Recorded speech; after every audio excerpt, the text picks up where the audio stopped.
자, 저는 오늘 고난주간에 대속의 고난이란 제목으로 말씀을 전하고자 합니다. 십자가와 부활, 기독교의 핵심적인 진리가 바로 그 속에 있습니다. 그 진리가 빛을 발하기 시작했는데 지난 2000년 동안의 그 많은 시련과 역경과 박해와 슬픔 가운데서도 그것을 이겨나가시는 가장 큰 권세, 승리의 권세가 바로 이 주간에 이루어지게 된 줄로 믿습니다. 자, 하나님께서 아담에게 주신 그 귀한 권세는요, 이루 말할 수 없는 엄청난 일이었었어요. 생육하고 번성하고 땅에 충만하라. 모든 땅의 만물들을 다스리고 지배하고 정복하고 통치할지니라. 할렐루야. 너무나 놀라운 그런 권세를 부여받았건만 하나님과 동등되이 여기겠다고 하는 마음으로 주님을 반역해서 선악을 알게 하는 나무 열매를 먹고 나서 그 다음에 관계가 끊어졌어요. 그래서 에덴 동산에서 축출당했습니다. 그때부터 죄의 파괴력이, 강력한 파괴적인 능력이 행사되어져서 인간이 가난과 질병과 저주와 죽음과 고통 속에 지내게 되었어요. 그야말로 권세자에서 무기력한 폐잔병으로 전락하는 비참한 모습을 우리에게 보여주고 있어요. 그런데 이것을 다시 회복하기 위해서 가장 필요한 것이 뭐냐? 피 흘림이라는 법칙을 주님께서 세워놓으셨어요. 어느 누구도 예측하지 못한 일이었었어요. 그래서 피 역할이 어떤 것이었느냐? 구약의 첫 번째 제물은 아담이 입은 무화과나무 잎으로 만든 그런 옷을 벗기고 거기에 가죽 옷을 입히셨는데 그 가죽 옷을 만들기 위해서는 어떤 짐승이든지 희생되어져서 피를 흘려야지만 되는 거 아니겠어요? 그래서 레위기 17장 11절에는 보니까 내가 이 피를 너희에게 주어 단에 뿌려 너희의 생명을 위하여 속하게 하였나니 생명이 피에 있으므로 피가 죄를 속하게 되느니라. 할렐루야. 다시 말해서 나에게 죄가 있어서 죄로 말미암아 여러 가지 어려운 일이 있다 할지라도 피가 나에게 뿌려지면은 희생제물이 나와 하나님 사이에 가교 역할을 감당함으로 죄에서 용서함 받고 죽음의 어떤 능력을 우리가 극복할 수 있다는 것이죠. 자, 성경 오늘 말씀에 생명이 어디 있다고요? 아니, 머리 있잖아요. 생명이 어디 있다고요? 심장에 있을 것 같은데. 생명이 어디 있다고요? 네. 과학자들이 요즘 와서 발견했어요. 생명에 피가 있구나. 그러므로 죄와 마귀와 죽음을 이길 수 있는 힘은 하나님의 생명이 되시는 예수의 피에 있는 줄로 믿습니다.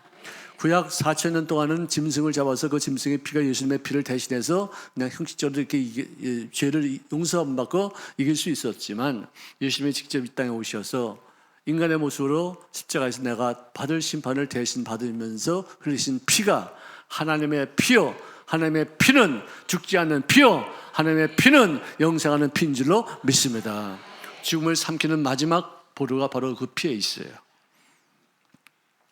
그래서 십자가에서 제물되어서 돌아가신 예수님의 피가 신약시대부터 시작이 됐는데 여기에 대해서 히브리서 7장 27절에 기록하기를 백성의 죄를 위하여 날마다 제사를 드릴 필요가 없으니 이는 그가 단번에 자기를 들여 이루어 놓으셨음이니라. 그러니까 옛날에는 구약에는 매일같이 그냥 짐승을 잡아다 피를 흘려가지고 백성들의 죄를 속함받았어요. 근데 예수님이 친히 이 땅에 하나님이 인간의 모습으로 오시사 십자가에서 못 박혀 죽음으로 흘리신 피, 그것으로 단번에 여러 번 할 것 없고 예수님이 나를 위해서 십자가에서 못 박혀 죽으심으로 흘린 그 피가 나의 죄를 사한 줄로 믿습니다. 그러면 과거의 죄, 현재의 죄, 미래의 모든 죄가 말끔히 다 씻음받게 될 줄로 믿습니다. 구약의 모든 제사 제도를 완성하는 사건이 바로 예수님의 십자가에서 못 박히신 것이에요. 자, 예수님이 피가 4번 흘려졌는데 첫 번째 피는 겟세마네 동산에서 흘린 피였었어요. 그가 십자가에 못 박혀 죽기 위해서 이 땅에 오셨는 줄 알고 있음에도 정작 그 사건이 다가오니까 인간의 본성이 드러나서 살고 싶은 욕망이 있는 거예요. 하나님, 저 살려주세요. 제가 꼭 죽어야 되겠습니까? 내가 꼭 이 잔을 꼭 마셔야 되겠습니까? 어떻게 하면 어떻게 피할 길이 없습니까? 라고 생명을 간청하다가 내 뜻대로 마옵시고 아버지의 뜻대로 되어지기를 원하나이다.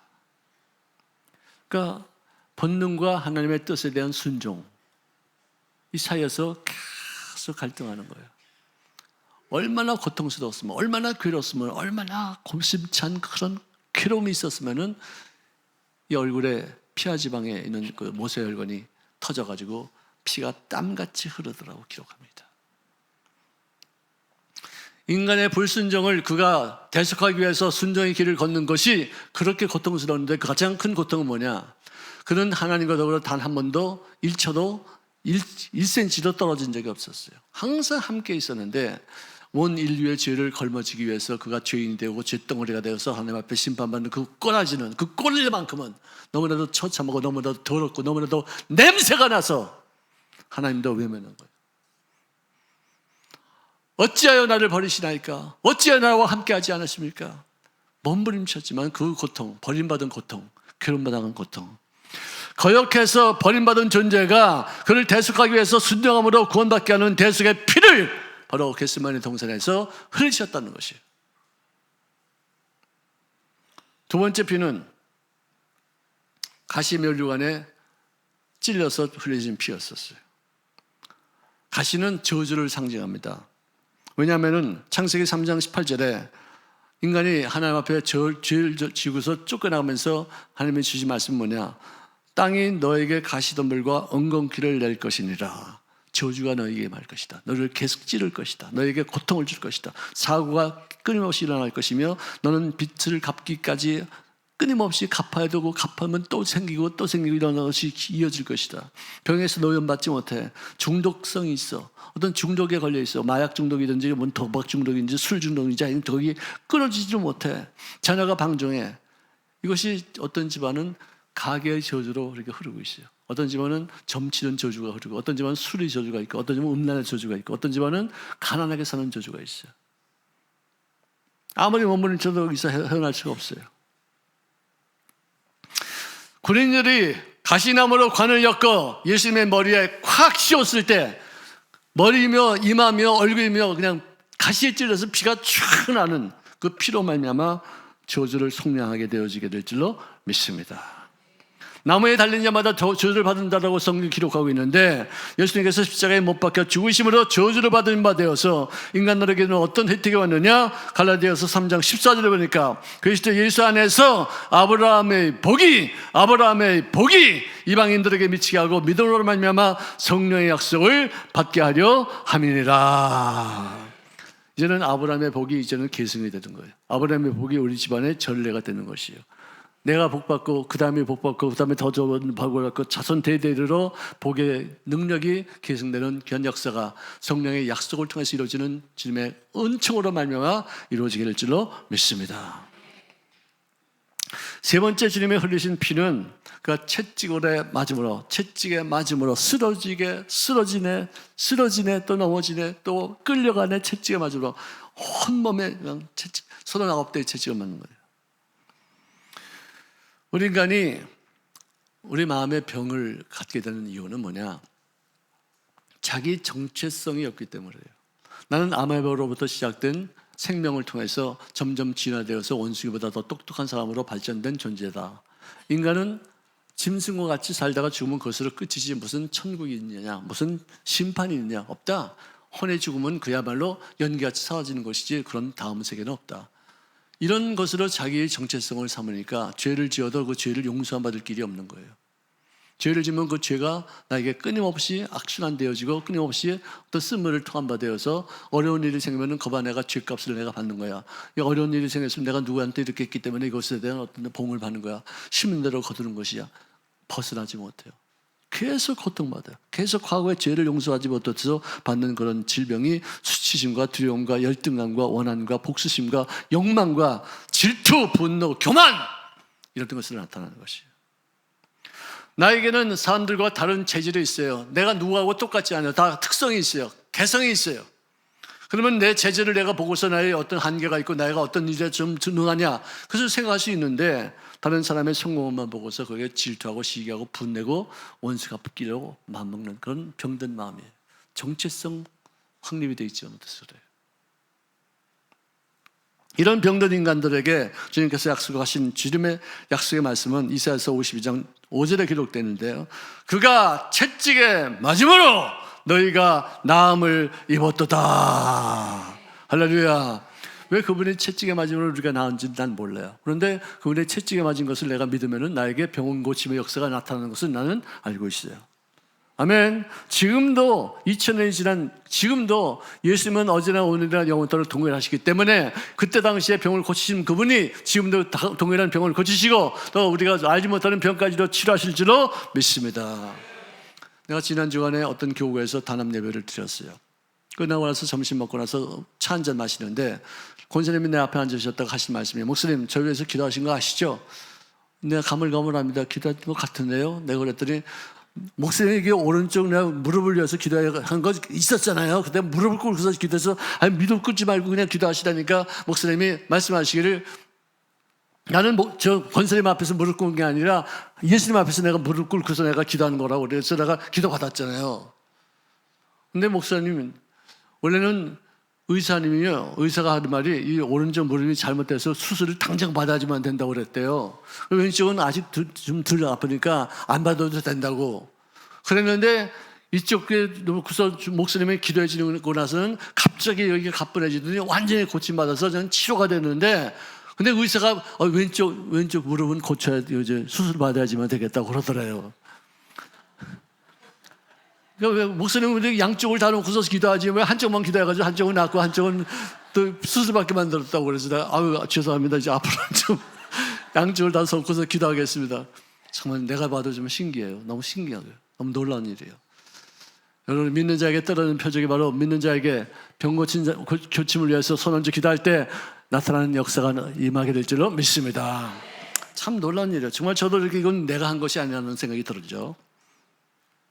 그다음에 맨 마지막에 흘린 네 번째 보혈은 그가 찔리신 손과 발 그리고 창으로 마신 이 가슴을 통해서 흘린 피가 있어요. 요즘 예수님께서 죽은 이유가 뭔지 이제 과학자들이 이제 증명하게 됐는데 보통 십자가에 처형되는 사람들은 이틀, 사흘 살다가 죽어요. 오랫동안 살아봤자 닷새, 여섯새, 6일, 일주일을 거의 못 넘기고 죽는데요. 근데 예수님은 6시간 만에 돌아가셨어요. 6시간 만에 돌아가신 그 이유가 뭐냐면 심장 파열이래요. 너무 인간 모든 인류의 죄를 홀로 걸머지기에는 가슴이 터진 거죠. 너무 견딜 수가 없는 거죠. 너무 두렵고 너무 고통스럽고 버림받은 그런 적막감과 절망감 속에서 가장 몸부림치다 심장이 파열됐는데 다른 죄수들은 안 죽었는데 예수님이 벌써 죽었거든요. 죽은 것을 확인하기 위해서 창을 들고서 옆구리를 팍 찌르는 거예요. 찌르고서 창을 쫙 뽑으니까 거기서 물과 피가 같이 나오더라고 기록하고 있어요. 그 물과 피는 뭐냐? 심장이 터져서 거기서 고여있는 피가 시간이 지나면 혈장과 혈정으로 나뉘어져서 하나는 빨간 피고 하나는 하얀 피가 되어서 쏟아진다는 것이에요. 의사들이 이제는 예수님의 죽음의 원인이 뭔지도 지금 파악하는 그런 시대를 우리가 살고 있어요. 십자가에서 못 박히신 것은 가장 치욕적인 죽음이에요. 그걸 감당하셨어요. 하나님이라는 땅에 떨어져 죽을 때 많은 열매를 맺는다고 했는데 그런데 이 사건을 통해서 인간과 하나님과의 관계를 회복시키는 가장 결정적인 일들이 생기게 된 것이에요. 그래서 이사야서 53장 5절에 보니까 그가 찔림은 우리의 허물을 인하며 그가 상함은 우리의 죄악을 인함이니라. 그가 찔림은 내가 받을 찔림을 대신해서 받은 것이고 그가 상한 것은 내가 받을 상함을 대신해서 그가 대속적으로 은혜를 받은 것이기 때문에 그들에게 믿는 자들을 통해서 하나님의 뜻이 이 땅에 이루어지게 될 줄로 믿습니다. 그래서 우리가 좀 더 쉽게 우리가 표현하자면은 유튜브에 프랭크 카프리오라는 어떤 그 재판관의 화면이 가끔 나옵니다. 근데 그 판사는 이제 저런 분들인데 참 굉장히 유명한 사람이에요. 왜? 공의대로 하면서도 공의를 벗어버리지 않고 자비를 베푸는 판사예요. 예를 들어서 어떤 사람이 교통신호를 위반해서 잡혔어요. 다 찍혔어요. 인정합니까? 인정합니다. 벌금 30불입니다. 내십시오. 판사님은 저 돈 한 푼도 없는데요. 여기 올 때도 내가 4시간 걸어서 왔습니다. 어떻게 돈이 없어가지고 이렇게 정말 걸어서 왔는데 제가 낼 돈이 없는데 어떻게 천천히 해주면 내가 내도 되겠습니까? 그러니까 왜 이렇게 그 신호를 위반하냐고 묻습니다. 왜? 용서할 어떤 기미, 용서할 어떤 부분이 있는가 싶어서 물어볼 때 우리 아버지가 돌아가시는데요. 나를 보고서 돌아가고 싶다고 그래서 내가 빨리 가기 위해서 내가 건너다가 신혼여행을 했습니다. 그래요? 또 그 외에 또 다른 거 뭐 한 거 없습니까? 제가 전쟁터 나가서 정말 훈장 받은 적이 있습니다. 그래요? 훌륭하시네요. 벌금 30불은 제가 내겠습니다. 돌아가십시오. 눈물을 펑펑 흘려요. 자기가 받을 죄를, 제가 내야 될 벌금을 이 사람이 뭔데 내주냐 이거야. 그러니까 죄에 대한 심판도 살아있고 그를 용서하는 어떤 사랑도 살아있는 거예요. 두 개를 다 갖추는 거예요. 이게 십자가예요.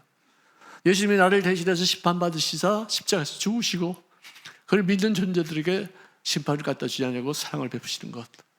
이게 십자가의 의미예요.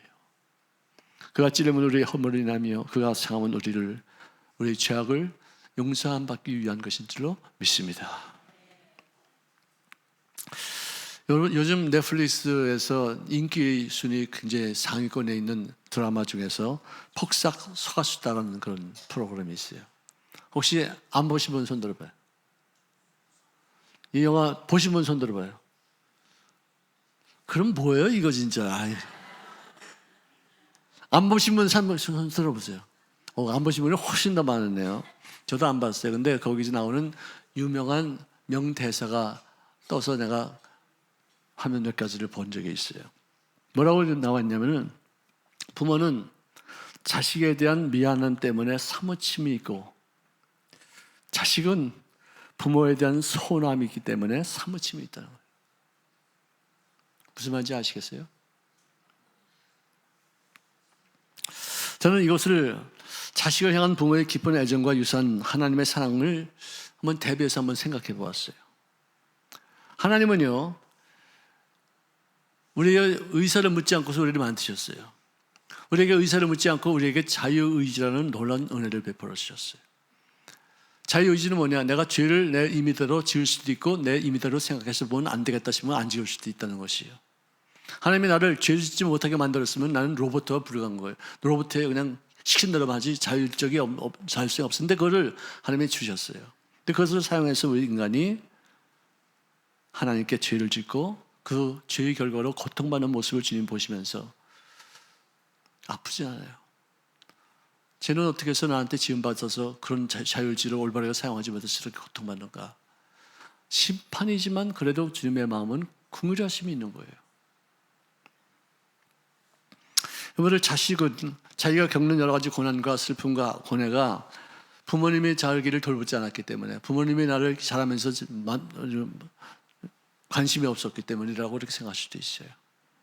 저도 내가 나이가 들어서 어른이 되다 보니까 우리 아이들한테 미안한 마음밖에 없어요. 내가 선교를 한다고 해서 목회를 한다고 해서 죄를 한다고 해서 가정에 등한히 하고 아이들과 대화도 없었고 그들에게 관심도 없었고 그들이 뭐 하는지도 몰랐던 그런 어떤 아주 나쁜 아버지였기 때문에 내가 철이 나고서부터 그들을 대할 때는 미안함 뿐이 없어요. 아이들은 그것 때문에 아버지는 우리에게 관심도 없었지, 우리들에게 대화도 없었지, 밤낮 밖에만 살았지, 나하고 어디 놀러 간 적도 없지요. 놀러 가도 그냥 아버지는 부흥해가고 우리는 앉아가지고 그냥 우리들끼리만 밥이나 먹었지. 불평투성해요. 핑계댈 게 없어요. 그냥 부모에 대한 섭섭함으로 사무치고 있어요. 자, 그런데 하나님의 입장에서 보면은 하나님의 어떤 계획이 있어요. 하나님의 어떤 섭리가 있어요.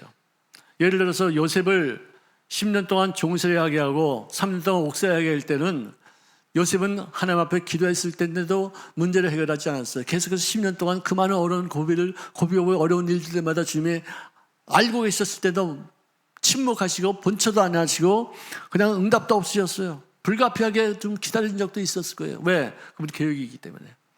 이 어려운 동안에 내가 이 사람이 기도하는 것을 내가 응답하면 이 문제는 그냥 그것으로 끝나는 것 해결은 되지만 내 계획이 이루어지지 않다 싶어서 그가 하나님의 뜻을 이룰 수 있는 사람이 되어지기까지 기다리고 훈련받게 하고 기다리고 역경을 통과하게 하고 하나님을 의지하는 그런 마음을 주고 신앙심이 더 돈독해서 영적인 사람이 되어서 주님 앞에 쓰임받는 사람이 되어지기까지 모른 척해야 되고 기다려야 되고 그냥 고통을 겪는 것을 봐야지만 됐었어요.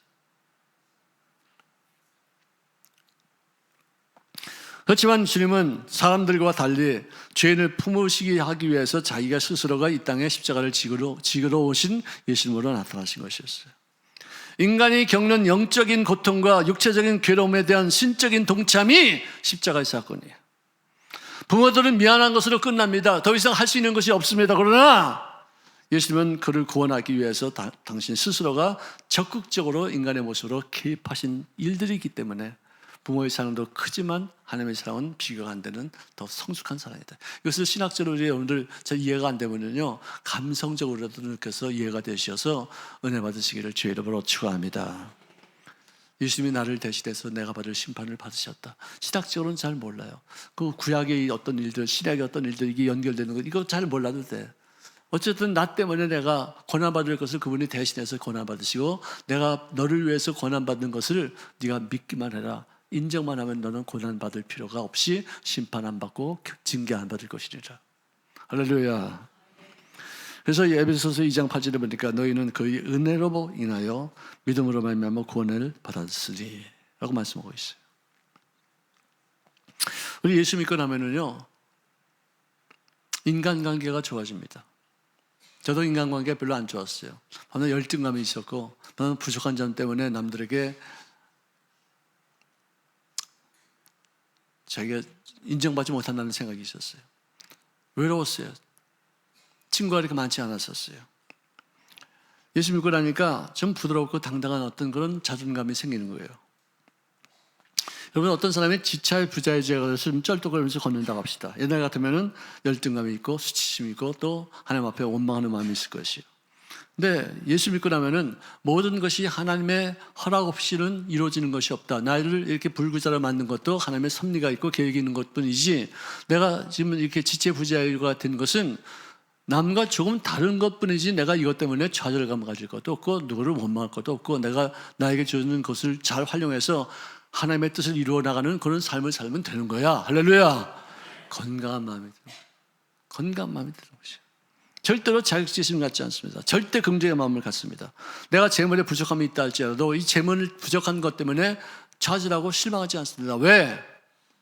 고린도후서 8장 9절에 보니까 부여하신 이로써 너희를 위하여 가난하게 되심은, 이 말이 무슨 뜻이냐? 하나님은 이 세상의 모든 것을 소유하신 가장 큰 부자시에요. 모든 보석과 모든 금은 보화가 전부 다 당신의 소유물이에요. 그렇게 부자 되신 분이 인간을 위해서 이 땅에 오실 때 그는 지극히 가난한 자가 되어서 여우도 굴이 있고 새들도 보금자리가 있건만 인자는 머리를 둘 곳이 없다고 여기면서 풍전노수를 하신 분이셨어요. 그런데 그분이 그렇게 큰 부자가 가난하게 되신 이유가 뭐냐? 그의 가난하심으로 말미암아 너희를 부유하게 하려 하심이니라. 할렐루야. 내가 부자인데 내가 가난한 이유는 뭐냐? 나의 가난 때문에 너는 부자가 돼야 된다는 얘기야. 너는 부자가 될 이유가 있어. 너는 자격이 있어. 내가 가난하게 된 것이 바로 너 때문인데 네가 부자가 될 수 있는 하나의 약속이 되는 것이야. 할렐루야. 좌절하지 맙시다.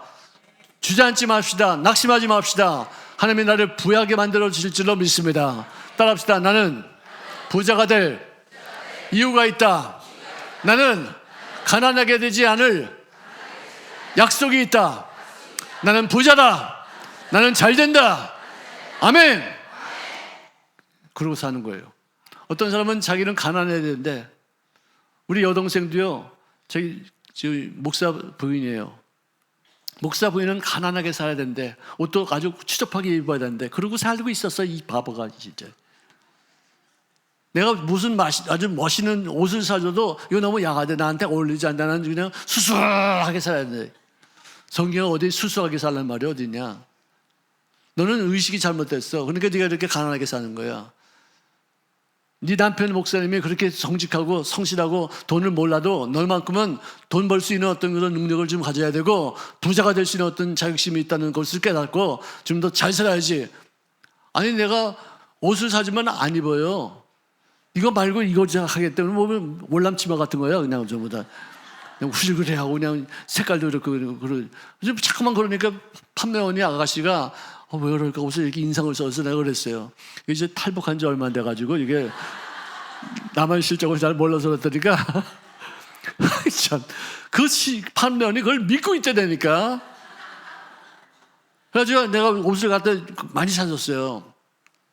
한 1년이 지나고 나니까 그때부터 하나씩 입으면서 오빠가 사준 게 역시 눈썰미가 있었더나 뭐 나보고 말이지. 의식의 문제예요. 가난이 오면은 물리쳐야 돼. 내가 당연히 가난해지면 된다? 아니에요. 나는 가난해질 수 없어요. 왜? 예수님이 나를 위해서 대신 가난하게 됐기 때문에 나는 부자가 될 일만 남았습니다. 아멘. 이런 의식의 문제예요. 의식이 나를 갖다 새롭게 만들고 내 생각이 나의 미래를 만드는 능력이 될 줄로 믿습니다. 어떤 사람은 음식을 먹어도 막 먹어. 아무거나 다 먹어. 요즘은 음식에 많이 있어가지고 골라 먹어야지 돼요. 나쁜 거는요, 기름기 많고 말이지, 뭐, 그런 건 다 없애고, 간결한 음식을 먹겠다는 마음도 그 생각이에요. 아멘? 아무나 다 먹으면 건강이 나빠져요. 진짜 뚱뚱해지고, 그냥 피부도 막 물거지만 걸쭉해지고, 노폐물이 많아지고, 또 혈압이 많아지고, 혈관이 좁아지니까. 그래가지고 모든 병이 다 생각을 통해서 온다니까요. 어떤 분은 병원 가기를 싫어요. 왜 병원 안 가니까 거기 가서 누가 무슨 병을 했다는 그 얘기 들으면 내가 죽고 싶을 거 아니냐고.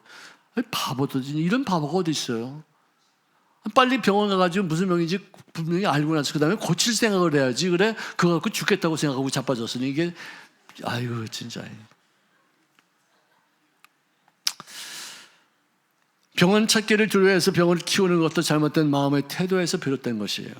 어떤 고난 중에도 하나님을 찬양하고 어떤 상황 속에도 매사 절대 감사로 주님 앞에 우리들의 의사를 표현할 때 바른 정신 속에 건강한 육체가 생기고 바른 정신 속에 우리들의 삶의 부요가 나타나지게 될 줄로 믿습니다. 예수님의 대속적인 권한을 묵상하는 한 주간 되시기를 바랍니다. 예수님의 채찍에 맞으신 것이 피 흘리신 것이 네 번이에요. 하나는 불순종의 죄를 사하기 위해서, 하나는 저주를 감하기 위해서, 아브라함의 복을 받게 하기 위해서, 그 다음에는 채찍에 맞음으로 우리를 낫게 하기 위해서 흘린 피가 있어요. 하나는 죄악에서 해방되어서 하나님을 아빠로 부를 수 있는 특권을 얻기 위한 그런 피가 있었어요. 할렐루야.